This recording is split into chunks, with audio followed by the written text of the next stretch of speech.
Andy Toole Coaches Show here with Robert Morris basketball head coach Andy Toole. I'm Chris Shoveling. Coach Toole, 19-8 on the season. The Colonials are on the roll. You're one win away from another 20-win season. 10-4 in the Northeast Conference, and for the 9th consecutive year, the Colonials have made the playoffs. You've earned a playoff berth. Congratulations on all the aforementioned, but another 21 season, right on the verge of that. That's got to feel good. Yeah, absolutely. I think, last year, in my first year, we just were trying to figure it out on the fly, and I think as this year started and we kind of talked to guys about what their goals were and their intentions for the season, I think getting back to that 20-win plateau was something that was important to them. I think when you looked at the schedule, we thought it would be possible. Obviously we still have work to do. It's not like anyone's handing us our 20th win, but it's nice to kind of have that little feather in your cap. I know guys won't be satisfied just getting at 20, but it's something nice that shows that your program is in the upper echelon of Division I basketball, because there's not a lot of teams that win 20 games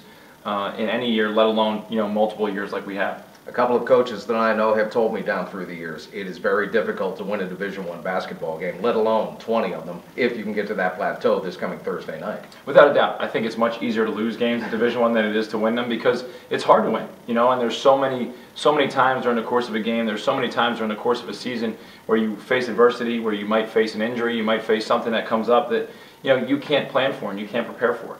And you have to have a good group of guys, a good team with depth and some cohesion in order to fight through some of that adversity. And I think during most of the moments of this season, our guys have.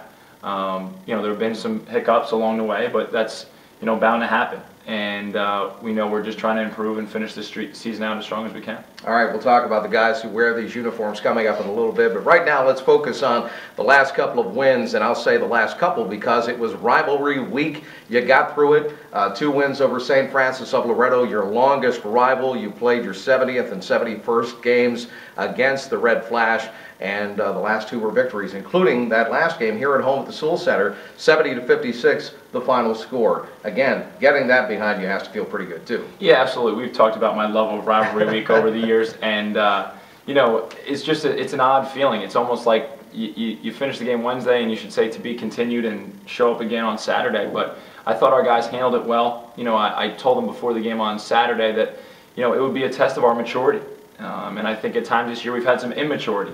And so I thought that would be a test of our maturity, how we could prepare 2 days after winning a game at St. Francis, PA, playing well down the stretch, doing some good things for for our program on Wednesday, being able to bounce back and give the same kind of effort and the same kind of performance that you need to win games. And I thought for the most part it was handled pretty well. Again, I thought our defensive energy has improved over the past 3 games. I thought our ball pressure has improved, and those are things that we need to continue to do in order to have success coming down the stretch. I love the way you finished the last game, but you weren't real happy with the way you finished the game in Loretto. You had a double-digit lead. It kind of shrank, but you still got the victory. We did, and as a coach, you're always looking for that perfection. You're always looking for little things that you can improve on. And we talked to some guys who were in the game between maybe 6 minutes to go and 4 minutes to go, where I thought we had a chance to really extend the lead, really kind of solidify the win for ourselves, and we didn't do that. And it was some of our bench guys, it was some of our starters, it was a combination of guys, and we talked to them about having that kind of killer mentality where if you have a team down by double digits, as the clock's winding down, you need to continue to remain focused and maybe increase your intensity to try and put the game away, because a team like St. Francis, who's well coached, who continues to play hard, you just never know. You never know what kind of bounce the ball might take. You never know what kind of whistle a ref's going to give you. And so you need to control what you can, and that's your effort and your focus. Out of the 71 games played between St. Francis and Robert Morris, the Colonials own 43 victories. And again, it's not easy when you walk onto the court and play a Division I basketball game, particularly against your geographic rival. Yeah, absolutely. And I think that some of the things that they do very well, they are patient offensively, they execute their offense very well. At times it can frustrate a team like ours. Our team is one who's a high energy, when we're playing well, I should say, a high energy, high effort type team. And sometimes we're looking for instant gratification defensively. We want to turn you over. We want to get you to shoot a quick shot. We want to get you to kind of speed up and be out of control. And St. Francis doesn't do that very often. We got them to turn the ball over a pretty good amount in the 2 games, but they kind of wear on you and they make hard cuts and they continue to run their offense, and then a lot of times they'll take it down maybe within 10 seconds on the shot clock and make a back-breaking 3, and that can be deflating to a team like ours who make so many good decisions defensively, and then maybe one or two at the end of a possession cost you, sometimes that can kind of take the wind out of your sail. But I thought, overall our guys, like I said, did a terrific job of, especially Saturday, finishing out possessions. Yeah, big home weekend in basketball coming up here at the Toole Center. We'll highlight the games to come in just a little bit. But again, if we can reflect on the last couple of games, Karan Williams really stepped up his game. He averaged 15.5 points per game in the wins over St. Francis, shot 63% from the field. Yeah, I think one of the things we've tried to do with Karan in these last couple weeks is keep his numbers, his minutes in a relatively safe area. Obviously I think he's played a ton of minutes throughout this entire season, and I think maybe 2 or 3 weeks ago you could kind of see it looked like he was hitting the wall a little bit, mentally as much as anything else. And he's always going to give you great effort, and he's always going to be involved in the game because that's the kind of kid that he is. But we maybe thought maybe if we could get him to play 2, 3, 4 less minutes, he might be more productive. And I think 21 minutes on Wednesday at St. Francis he played. I don't think he played much more than 25 minutes on Saturday night, and was able, while he was in there, I think, to be more productive than if he would have played 27, 28, 29. So, I was happy that he was able to bounce back, kind of find his stroke again. He had a couple of tough shooting efforts in the last few weeks, but, a credit to the kind of kid he is. He's the first one in the gym and the last one to leave.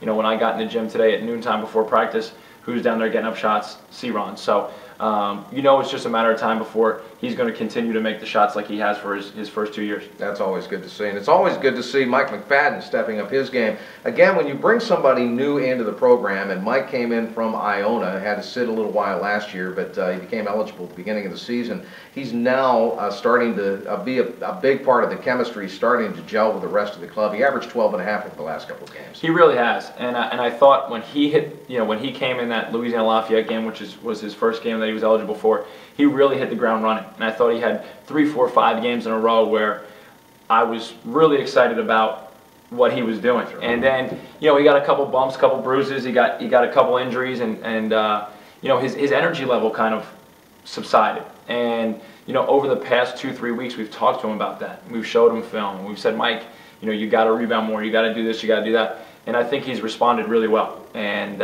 it's always nice, when you see a kid who is able to understand that he can do more and can provide more for the team, and he's not doing it, and then he goes out and does it. Wednesday he had a great game offensively against St. Francis. Defensively he was pretty active, didn't get very many rebounds. Well, the 2 days after that we kind of let him know about his rebounding performance, and then he shows up Saturday night and gets 11 and 8. And I thought defended Scott Etherton very well. Thought he was very active on both ends of the floor, and I told him afterwards, that's the kind of effort and play that we need from you and we expect from you. And I think that if he does those kinds of things, that just helps our entire ball club.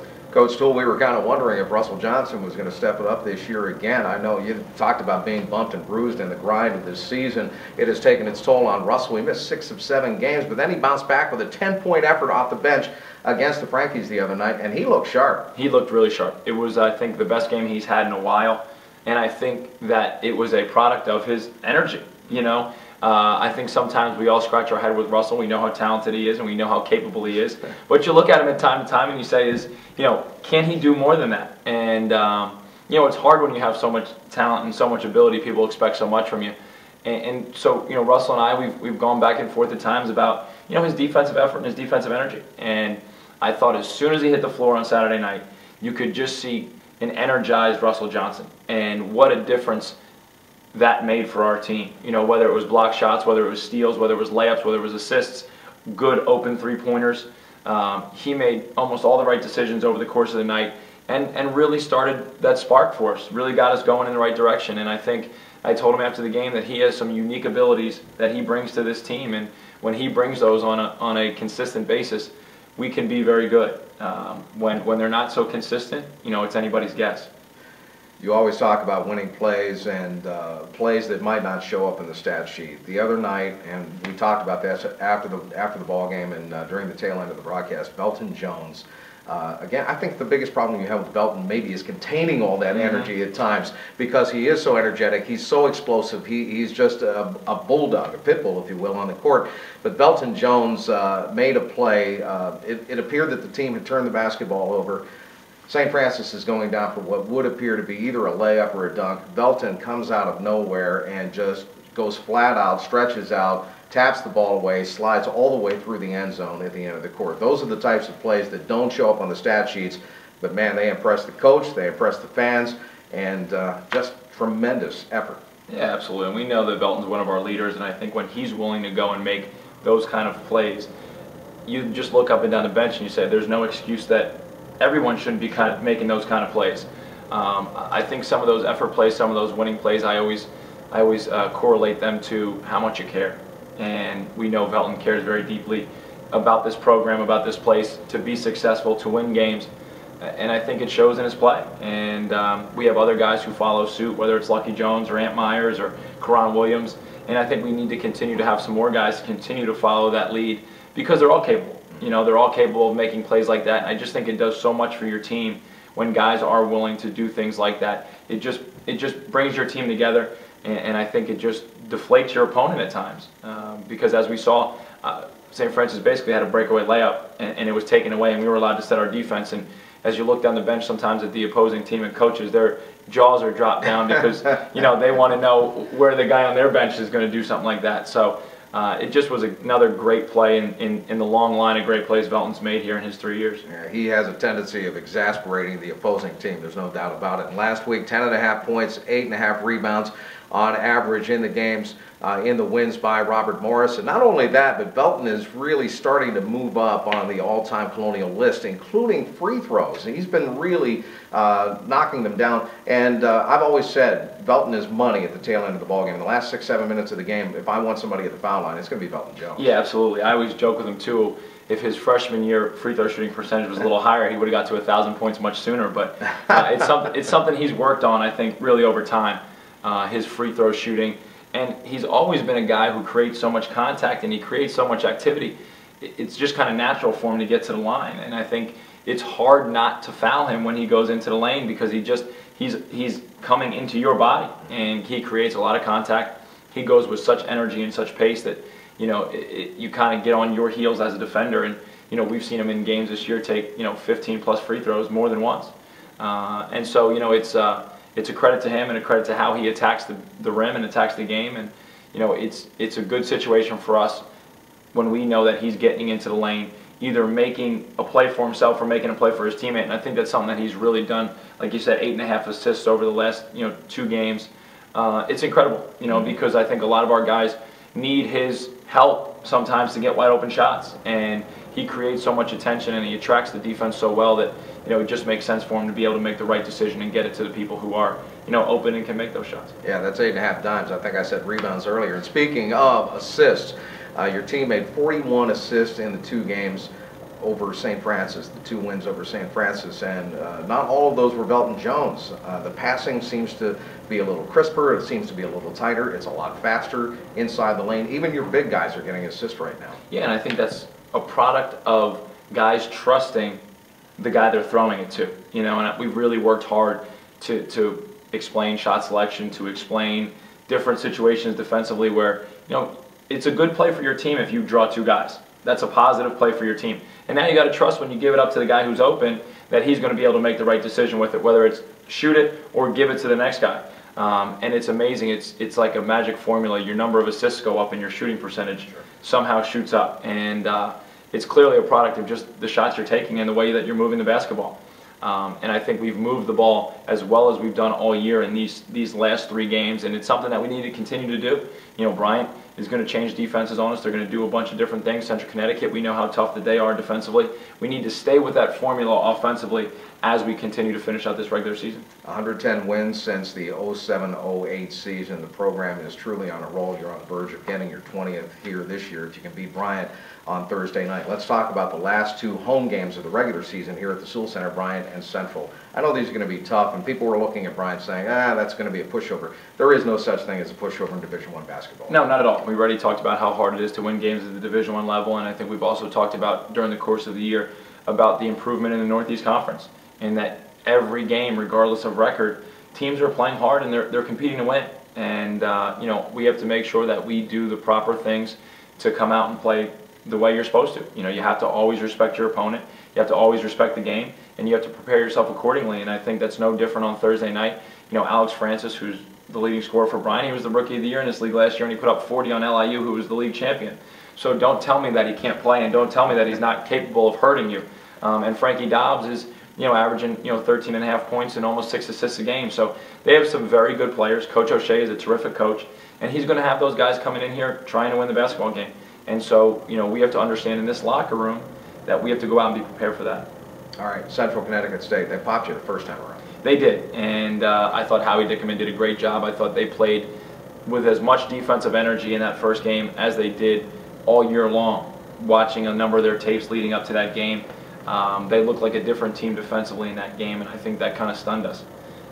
And we didn't, again, we talked about the assist numbers, we didn't play the way we needed to play together in that game. Some guys took some ill-advised shots, but that being said, we were down 3 with the ball with 6 minutes to go in the game. And, as we get to Friday and we start to rev up for Central Connecticut State, we'll remind guys of that first game. We'll remind guys of some of the mistakes that we made and some of the opportunities that we missed. So, and they're going to be on a roll. They've kind of been up and down here in these last couple of weeks, and I know Howie's going to be trying to get them right as we head into the conference tournament.